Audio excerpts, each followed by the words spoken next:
Bom, pessoal, o pessoal me mandou essa questão aqui e ela é muito interessante, por isso que eu resolvi fazer esse vídeo. A gente vai tratar aqui letra por letra, né? Porque ela traz aí alguns pontos interessantes. Lembrando que essa questão ela é uma questão aí de campos não conservativos, né? Então isso significa que aqui existe um campo magnético que está alterando. Isso indica que nós não podemos usar a lei de Kirchhoff aqui, né? As leis de Kirchhoff da tensão, em que a soma das tensões na malha tem que ser zero, elas não são válidas aqui, tá? Então a gente não pode analisar usando simplesmente as leis de Kirchhoff, tá ok? Bom, só para a gente lembrar alguns conceitos aqui, tá? O que acontece? Quando a gente tem um campo conservativo, tá? Vou escrever aqui. A gente tem que a integral aqui, né? De linha fechada do campo dl, isso aqui é zero, tá? Que isso indica? Que analisando aqui, né? Percorrendo toda uma malha, isso aqui tem que dar zero, tá? E aí o que acontece? Se a gente tiver um campo aqui, deixa eu apagar isso aqui. Se eu tiver um circuito aqui, então, por exemplo, em que eu ligo aqui uma bateria e uma resistência R, tá? Eu tenho que o campo elétrico, né, que vamos chamar de V, e aqui tem uma corrente I. Eu chamo o campo elétrico aqui, né, fazendo todo este caminho, né, dl é integral aqui ao longo deste caminho, tá? Então o que acontece? Isso aqui a gente vai ver que vai ser igual, né, a tensão menos a tensão aí da bateria, né, que é essa tensão aqui, e isso aqui também, tá, vai ser igual a queda de tensão no resistor, que vai ser R vezes I. Então o que a gente faz? A gente simplesmente fala que o campo aqui ele vai ser a queda de tensão no resistor menos a tensão na bateria, tá? Num campo conservativo, aqui ficou ruim, tá? Em um circuito com campo conservativo, né, que é o que a gente está acostumado o tempo todo, existe uma coisa chamada lei de Kirchhoff das tensões, né, que é a lei das malhas, e aí ele afirma que isso aqui é zero. Só que existe um cara muito antes de Kirchhoff, que é Faraday, né? Faraday criou uma lei, né? Ele deduziu uma lei que é muito maior, tá? Muito maior, vamos dizer assim, do que essa lei de Kirchhoff, que ele afirmou que, na verdade, quando a gente tem aqui um campo magnético, seja ele entrando, seja ele saindo aqui nesse circuito, tá? A gente tem, né, esse campo aqui, ele vai ser igual a R menos aqui, a bateria, tá? Isso aqui vai ser diferente de zero. Na verdade, isso aqui, além de ser diferente de zero, eu posso falar que essa integral aqui, né, usando a lei de Faraday, de Law, né, lei de Lenz, então isso aqui vai ser o que? A variação do fluxo magnético pelo tempo, né? A gente sabe que isso aqui é a lei de Lenz, tá? Então o que acontece? Na verdade, quando a gente for calcular, né, aqui num campo conservativo, num campo não conservativo, como é o que traz essa questão, a gente precisa corrigir, né? Na verdade, usar a lei correta, que na verdade a gente tinha que chamar a lei de Faraday sempre, né? A lei de Kirchhoff é só uma particularidade da lei de Faraday quando o campo é conservativo. Então a gente tem que tomar o cuidado para que aquela corrente ali, na verdade, ela vai ser dada por I, que é igual a tensão da bateria, né, sobre R, e aí a gente precisa corrigi-la, colocar aqui uma tensão induzida, né, que quando a gente tem um campo conservativo, isso aqui é zero, tá? Então a gente tem que levar em consideração, isso aqui é só uma parte teórica aí para lembrar como é que a gente resolve essa questão. Bom, então vamos lá agora de fato, então aí resolver essa questão, tá? Bom, vamos trabalhando aqui essa questão, né, ponto a ponto. Então vamos ler. No circuito ilustrado na figura acima, que mostra um experimento de laboratório, um voltímetro CA de impedância infinita é ligado a uma combinação de dois resistores em paralelo nas proximidades do circuito. Um transformador de energia faz com que o fluxo magnético penetre no circuito. Considerando essas informações, assinale a opção correta. Então, está aqui o voltímetro, não está representado, mas esse elemento aqui é um voltímetro e não uma fonte. Tá? Então, vamos lá.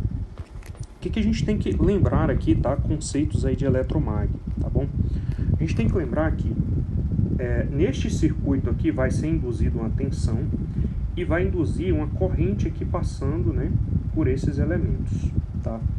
Essa corrente induzida aqui, ela vai ser tal que vai se opor a esse campo, né? Então aqui tá vendo que tem uma setinha?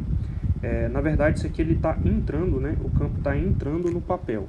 Então pela regra aí da mão direita, a corrente, né, que vai ser induzida vai ser neste sentido aqui nessa primeira malha. Por quê? A corrente induzida vai ser uma corrente tal, tá? Ela vai ser uma corrente tal aqui que ela vai tentar se opor a esses elementos aqui, tá? E aqui do outro lado, na verdade, vai surgir uma outra corrente que, para que ela se oponha, né? Para que ela se oponha, ela também vai estar aqui neste sentido, tá?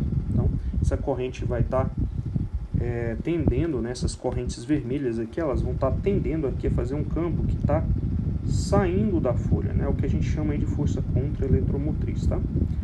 Então, basicamente é isso. Bom, para valer aqui, né, que as correntes, né, que chegam no nó tem que ser igual à soma, então há de se perceber que existe a saída de uma corrente aqui, né, que a gente ainda não sabe, tá?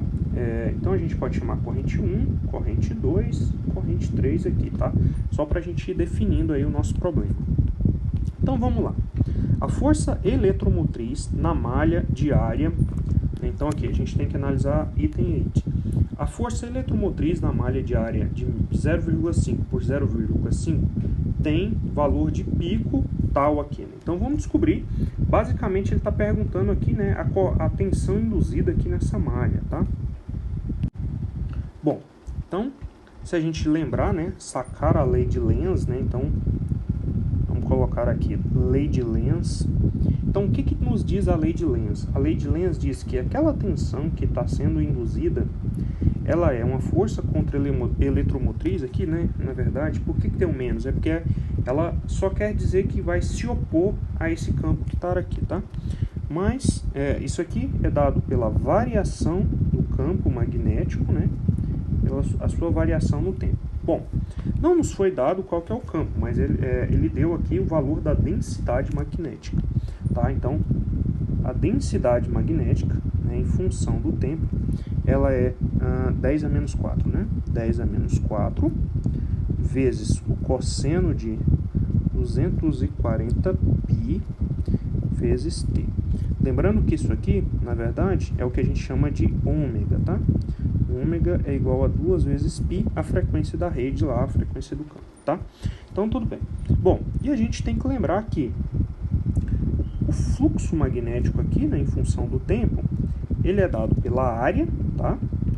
Vezes este campo, vezes o cosseno do ângulo aqui entre a área e a espira. Na verdade, aqui estão em fase, né, vamos assim dizer, tá? Então, o que acontece? O cosseno desse ângulo aqui, na verdade, aqui, tanto a área quanto o vetor normal à área, né, que está saindo ou entrando no papel, e o campo estão, né, alinhados, ou seja, o cosseno do ângulo desse alinhamento é zero. Então, eu já nem vou colocar aqui o cosseno, só para a gente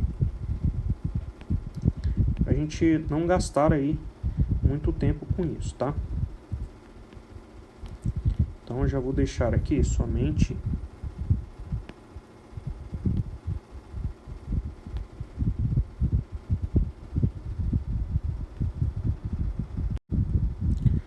então vamos lá. Dado aqui os lembretes, né? Então a gente pode escrever aqui o ângulo, o campo, né? Ele vai ser a área que é 0,5 aqui, mais 0,5 vezes 0,5 aqui, né? Tá, já está tudo em metro. Então vai ser... então aqui vai ser 5 a menos 1 metros. Isso aqui é o quadrado, é a área, vezes 10 a menos 4, vezes o cosseno Vou pôr só ômega aqui, só para a gente ter espaço, tá? Então, o fluxo vai ser 25 vezes 10 elevado a menos 6 cosseno de ômega, tá? Então, para a gente encontrar a tensão aqui, né? Encontrar essa tensão, basta eu fazer a derivada disso aqui, tá? Então, a derivada do fluxo em relação ao tempo vai ser 25 vezes 10 elevado a menos 6 vezes o ômega vezes seno de ômega t, né? Então, aqui tem um sinal de negativo também por causa da derivada. Bom, a gente agora pode multiplicar aqui, né, esses valores, né, de ômega. Então, isso aqui vai ser 25 vezes 10 elevado a sexta vezes 240π vezes seno de ômega t, tá? Lembrando que essa derivada já é a própria tensão, tá? Então, a tensão aqui induzida, ela vai ser igual... Então, a tensão induzida vai ser aqui 6.000 vezes π, né? Vezes 10 elevado a 6 vezes seno de ômega t. Aqui, colocando aqui em notação científica, essa tensão é 6 vezes π, vezes 10 elevado à terceira, vezes seno de ômega t, tá? Então, se a gente comparar este valor aqui, que é a tensão de pico, a gente está vendo aqui que é diferente, tá? Então, este item A aqui, ele está incorreto, tá? Então, vamos passar aí para o item B. Vamos analisar aqui, então, o item B, tá? O item B, tá? Ele tem uma casca de banana, tá bom? Os valores dos resistores não influenciam na tensão medida pelo voltímetro. O que acontece? A gente tem que diferenciar duas tensões que está existindo nesse circuito aqui, tá? Uma delas é a tensão induzida, tá? Então aqui, tem tensões sendo induzidas aqui nesse circuito, tá? Como eu disse, isso aqui é um campo não conservativo e a gente está com a cabeça num campo conservativo, tá? E isso aqui prejudica a análise dessa questão. Mas o que é a casca de banana que tem nessa pergunta que a torna errada? A tensão medida pelo voltímetro, tá? E a tensão medida pelo voltímetro não vai ser essa tensão induzida, né? Não vai ser a tensão induzida aqui pela lei de Faraday, tá? Pela lei de Lenz, tá? Não vai ser isso aqui. O voltímetro, ele não mede isso aqui, tá? Ele não mede isso aqui. O que ele mede? O voltímetro, ele mede a tensão, a queda de tensão de uma resistência e a passagem de uma corrente. É isso aqui que ele mede, tá? Lei de Ohm, tá? Então, o que esse voltímetro aqui está medindo? Isso aqui, tá? Que é diferente disso aqui. Lembre, isso aqui é um circuito num campo não conservativo, tá? Não tem lei de Kirchhoff atuando aqui, tá? Então, na verdade, o que acontece? Lembra que eu falei para vocês que vão surgir correntes aqui? Então, vai ter uma corrente passando nesse resistor de 200, aqui também, e vai ter uma corrente equivalente, aí, uma resistência equivalente, que não é necessariamente aquelas que a gente conhece, e vai dar esse produto. Então, o voltímetro vai estar medindo isso, tá? Esse produto que é diferente aqui, ó, porque a tensão induzida aqui é diferente da tensão induzida aqui, tá? O campo é o mesmo, a área é diferente. Então, como é que a tensão aqui nessa malha é diferente dessa se elas estão ligadas aqui, tá bom? Então, é por isso que a tensão medida pelo voltímetro é essa aqui. Então, a gente vai ter que considerar este item aqui também, tá? Também tá incorreto, tá bom? Eles influenciam, sim, os resistores, tá? Os resistores, esse caso, eles influenciam a medida da tensão, sim, tá? É mais teórico mesmo.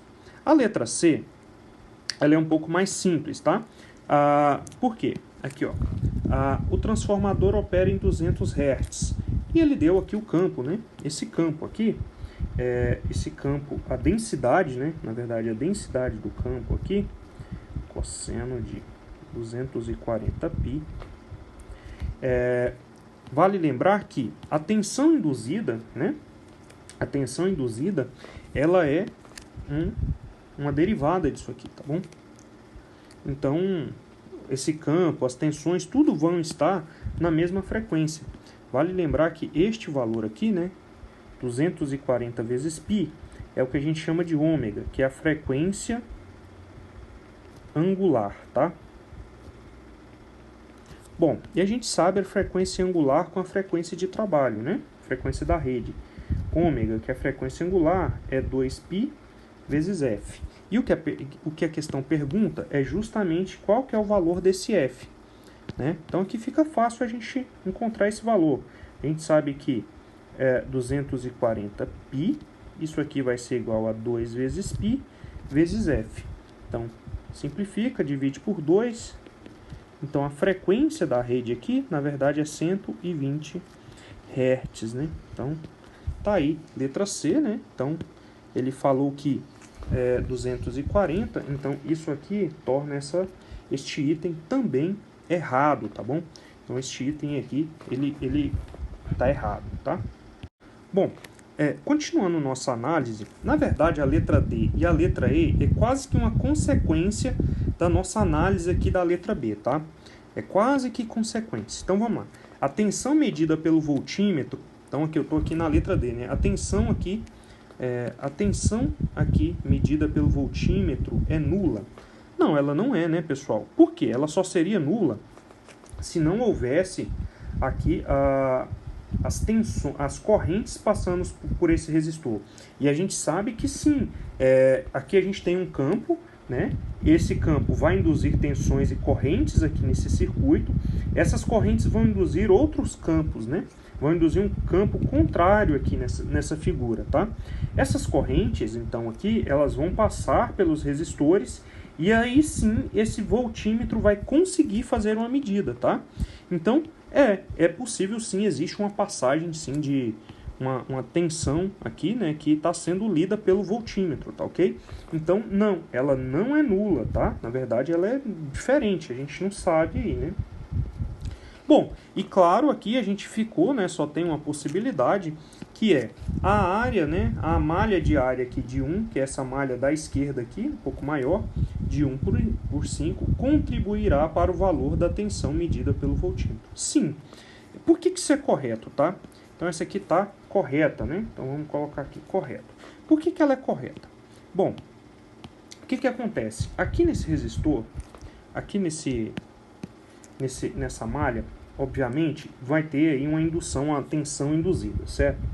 Essa tensão induzida vai fazer surgir correntes aqui, tá? Então, essa corrente I1 aqui, praticamente, ela é uma consequência dessa tensão induzida aqui nessa malha, tá?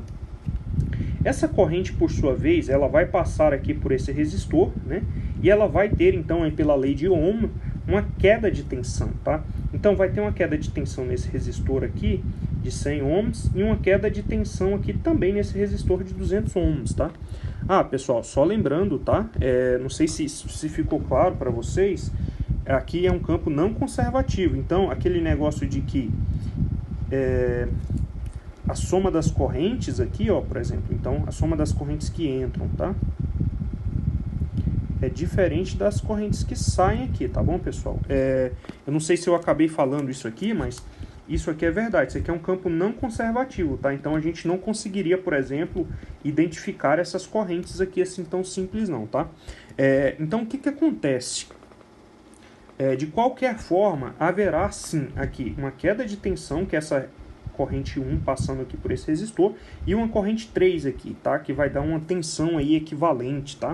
Que é a que vai ser medida aqui por esse voltímetro, tá bom? Então, sim, ela contribui, apesar de não ser tão trivial de a gente calcular isso. Inclusive, né, como parênteses aí, existe uma integral de linha do campo magnético. Se você fizer essa integral de linha em um sentido, né, numa mesma malha, e fizer em um outro sentido, você pode, inclusive, achar tensões diferentes. Então, essa questão é muito, muito interessante. Eu não esperava ver esse tipo de questão em uma prova, tá? Isso aqui é uma questão, assim, nível muito complicado de se analisar, tá? Então, assim, muito bacana essa questão que a gente relembra alguns conceitos aí, tá bom?